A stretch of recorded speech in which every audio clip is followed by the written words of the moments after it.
It seemed as if I were awakening from a dream when I snapped to in the middle of the sidewalk, stopping in my tracks while people behind me yelled as they bumped into me.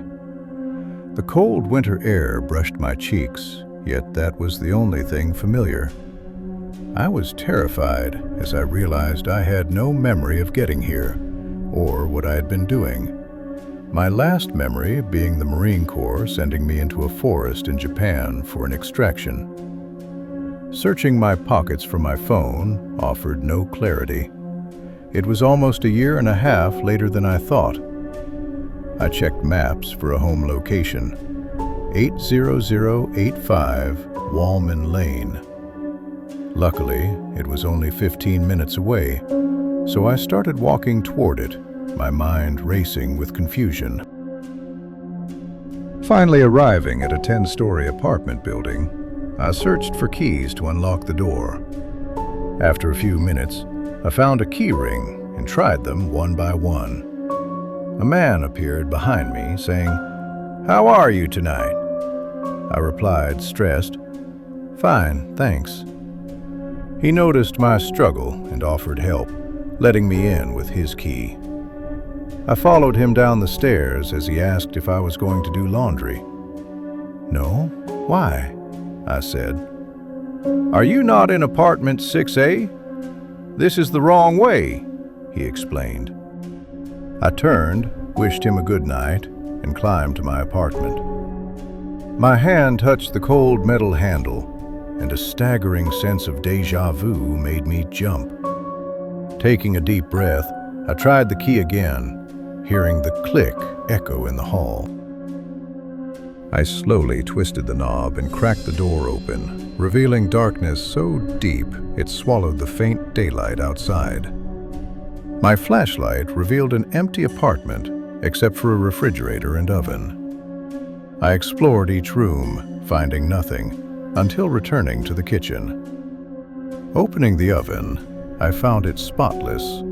The fridge, however, unleashed a smell so foul I vomited immediately. Covering my mouth with my coat, I looked inside again. Blood and what appeared to be body parts. Unsure if human or animal, I slammed it shut, ran into the hallway, and slumped onto the floor. Moments later, the neighbor who had helped me earlier came up the stairs. "You seem odd tonight. Is everything okay?" he asked, sitting beside me with a friendly smile. Reluctantly, I began to speak. "I feel as if something is In an instant, he was gone. Confused, I stood and noticed wetness on my hands, crimson dripping down my arms. Panic set in. I turned to run, tripping over something, and looked back. A bloody mess of what had been a human lay scattered on the floor, and teeth were smashed into the wall above, dripping blood. My mind could not fathom the scene. Trembling, I decided to return inside the apartment to clean myself. In the bathroom, I splashed water on my face, pacing back and forth. Trying to verify reality, I looked through the peephole, seeing neighbors emerge and clamor, their voices chaotic, while I hid, desperate for answers, searching my phone for anything to explain what was happening. As I read online about losing time, my phone vanished from my hands and pain shot through my left shoulder. Scrambling, I found it and unlocked it, turning on the flashlight. Blood poured from a wound that hadn't been there a moment ago. Returning to the bathroom, I cleaned myself again. As I stood, the flashlight illuminated the wall, and I froze. Written in blood were the words, "Leave it be." The sound of voices and knocking rose outside. I prayed they would leave. Minutes passed. I exhaled, but then came a knock at the door. A voice called, "This is the police. Please come to the door." My heart raced as I made for the window leading to the fire escape, hoping to escape unnoticed. Suddenly, I heard shouting and electricity buzzing behind me.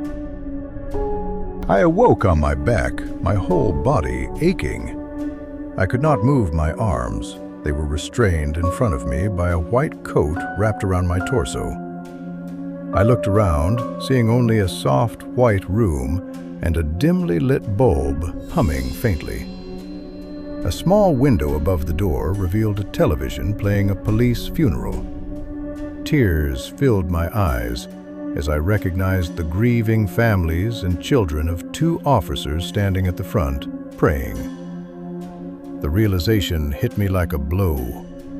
The events I had witnessed, the blood, the disorientation, the missing time, they were part of something larger, something horrifying. Panic surged, but I could not move.